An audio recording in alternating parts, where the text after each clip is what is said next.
আসসালামু আলাইকুম রহমতুল্লাহি বরকাতুহ। প্রিয় বন্ধুরা, কেমন আছেন সবাই? আশা করি খুব ভালো আছেন। কিছুদিন আগে গিয়েছিলাম ইসলামী আন্দোলন বাংলাদেশ ভোলা জেলার উত্তরের একটি ইউনিয়ন গণসমাবেশে।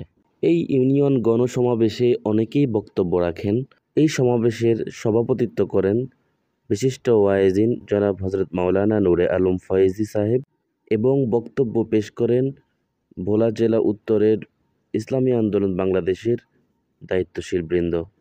এই গণসমাবেশে আলোচ্য বিষয় ছিল ছাত্র জনতার গণবিপ্লবে সংগঠিত গণহত্যার বিচার, দুর্নীতিবাজদের গ্রেফতার, অবৈধ সম্পদ বাজেয়াপ্ত ও তাদেরকে নির্বাচনে অযোগ্য ঘোষণা করা, সংখ্যানুপাতিক পিআর পদ্ধতিতে জাতীয় সংসদ নির্বাচন, ইহকালীন শান্তি ও পরকালীন মুক্তির লক্ষ্যে